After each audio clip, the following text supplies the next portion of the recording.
10th of January 2024 को UK की government ने फिर से की हैं अनाउंसमेंट्स केयर वर्कर वीजा को लेकर। कुछ खासा अच्छी अनाउंसमेंट्स नहीं है ये। इनफैक्ट मैं तो बोलूंगी कि शायद ये बैड न्यूज है उन सब लोगों के लिए जो केयर वर्कर वीजा पे आने का प्लान कर रहे थे। ऑलरेडी एक बैड न्यूज दिसंबर 2023 में केयर वर्कर वीजा को लेकर आ चुकी। उसके बाद अब ये दूसरी बैड न्यूज है केयर वर्कर वीजा में इंटरेस्टेड लोगों के लिए। तो आज के वीडियो में मैं आपको बताऊंगी डिटेल में कि क्या अपडेट अनाउंस हुआ है, क्या प्लान अनाउंस हुआ है और उसका आपके ऊपर कैसे इम्पैक्ट पड़ने वाला है। तो वीडियो को एंड तक जरूर देखिएगा।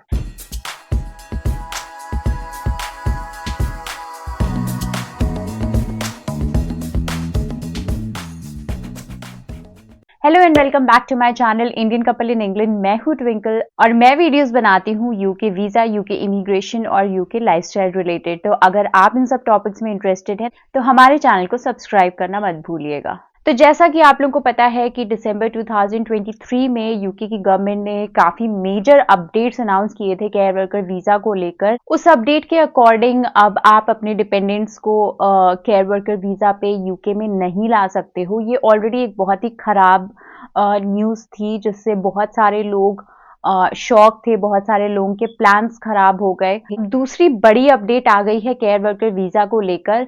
क्या वो अपडेट है, चलिए मैं जल्दी से आपको दिखाती हूँ। तो ये है यूके गवर्नमेंट की ऑफिशियल वेबसाइट और इस पे आप देख सकते हो 10th ऑफ जनवरी 2024 को ये अपडेट आया है। The government sets out plans to develop the domestic care workforce. मतलब इन्होंने एक प्रॉपर प्लान बना रहे हैं ये कि इनकी जो डोमेस्टिक केयर, बेसिकली जो इनके केयर वर्कर्स हैं, उनको कैसे डेवलप करना है। थोड़ा सा नीचे स्क्रॉल मैंने किया तो इसमें पॉइंटर्स है। For the first time there will be a national care career structure with defined roles and professional development. तो बेसिकली होता क्या था अभी तक कि जो बाहर से इमिग्रेंट्स आते थे, तो बेसिकली इंडिया, पाकिस्तान, श्रीलंका, वहां से जो लोग आते थे उनको वो एज अ केयर वर्कर आते थे, क्योंकि केयर वर्कर का जो रूट था वो थोड़ा सा इजी था comparison to other visa categories. तो इसलिए लोग इस वीजा कैटेगरी को प्रेफर करते थे और क्योंकि इसमें इजीली 3 से 5 साल तक का वीजा मिल जाता था तो लोगों का ये प्रेफरेंस होता था कि 5 साल वो इस वीजा पे रहेंगे, देन वो ILR उनको मिल जाएगा और वो परमानेंट रेसिडेंसी के लिए अप्लाई कर देंगे। तो ये जनरली प्लान होता था जो इमिग्रेंट्स आते थे केयर वर्कर वीजा पे।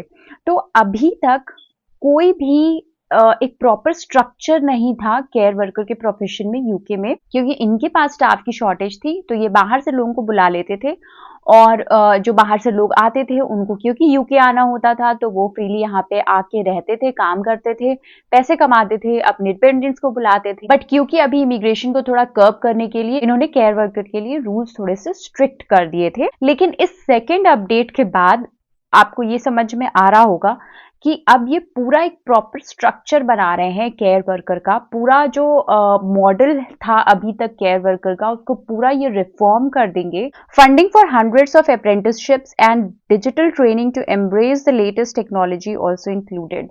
तो बेसिकली अब ये गवर्नमेंट फंड भी दे रही है इनकी ट्रेनिंग, इनकी टेक्नोलॉजी को आगे बढ़ाने के लिए, इन लोगों को ट्रेन करने के लिए। अगर थोड़ा सा आप नीचे स्क्रॉल करो तो इसमें दिखेगा backed by 75 pound million in funding. The announcement comes in the week.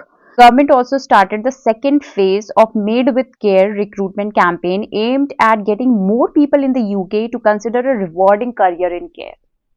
तो अभी तक जैसा आपको पता है कि एशियन कंट्रीज जो होती थी या बाहर से जो भी लोग आते थे वो एज अ केयर वर्कर काम करने के लिए आते थे। इनके पास क्योंकि शॉर्टेज है केयर वर्कर की, इसलिए ये लोग बाहर से बुलाते थे, बाहर से लोग आते थे, यहाँ पे काम करते थे। बट अभी ये लोग प्लान कर रहे हैं कि जितने लोग ऑलरेडी यूके में हैं, जो इनके यहाँ अवेलेबल हैं ऑलरेडी लोग, उनको कैसे यूटिलाइज करना है और उनको कैसे रिवॉर्डिंग करियर देना है केयर वर्कर के सेक्टर में।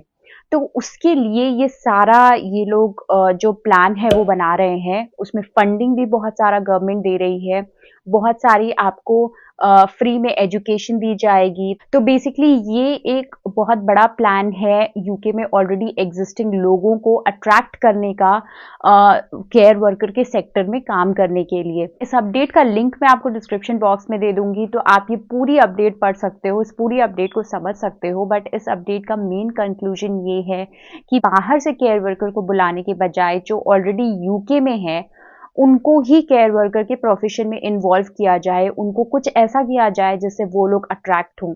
और उनको एक रिवॉर्डिंग करियर देना, उनको ट्रेनिंग फ्री में देना, उनको एजुकेशन फ्री में देना, ये एक बहुत बड़ा अट्रैक्शन गवर्नमेंट क्रिएट कर रही है केयर वर्कर के सेक्टर में। जो ऑलरेडी यहाँ पे लोग हैं वो अट्रैक्ट होंगे और वो केयर वर्कर वाले प्रोफेशन में जाना पसंद करेंगे। तो ये ऑल टुगेदर एक बैड न्यूज़ है। बाहर से जो लोग आने वाले थे, अगर आप प्लान कर रहे थे केयर वर्कर वीज़ा पे यहाँ आने के लिए, तो ये एक तरीके से आपके लिए खराब न्यूज़ है, क्योंकि गवर्नमेंट और यहाँ के लोगों को ही ज़्यादा प्रेफर करेगी आगे बढ़ने के लिए केयर वर्कर के सेक्टर में। अब ये सेकंड जो अपडेट आया है उससे और भी क्लियर हो गया है गवर्नमेंट का प्लान कि धीरे-धीरे इमिग्रेशन रेट है उसको बहुत ही कम कर देंगे। इस पूरी अपडेट का लिंक मैंने डिस्क्रिप्शन बॉक्स में दे दिया है, आप वहां से जाकर पूरी अपडेट पढ़ सकते हो। एंड जस्ट टू क्लैरिफाई, जब तक केयर वर्कर वीजा को लेकर नए रूल इंप्लीमेंट नहीं होते हैं, उससे पहले तक आप ये जो पुराने रूल्स थे वही चल रहे हैं। मतलब अगर आप स्प्रिंग 2024 के पहले अगर आप अपना वीजा केयर वर्कर का अप्लाई कर देते हो अपने डिपेंडेंट के साथ भी, तो भी आप यहाँ यूके में आ सकते हो अपने डिपेंडेंट के साथ। तो अगर आपका वीजा, अगर आपका सपोज आपकी बात चल रही है केयर वर्कर के लिए किसी यहाँ के एम्प्लॉयर के साथ, तो आप जल्दी जल्दी उस प्रोसेस को स्पीड अप करा लो और जल्दी से वीजा के लिए अप्लाई कर दो, क्योंकि केयर वर्कर पे कुछ दिन बाद यूके में आना काफी डिफिकल्ट होने वाला है। तो होपफुली आज का वीडियो आपके लिए इन्फॉर्मेटिव रहा होगा। अगर आपको इस अपडेट से रिलेटेड कोई भी डाउट है तो आप हमें कमेंट सेक्शन में पूछ सकते हैं। आप हमारे इंस्टाग्राम हैंडल पे भी हमें डीएम कर सकते हैं। तो मिलते हैं नेक्स्ट वीडियो में। Till then bye.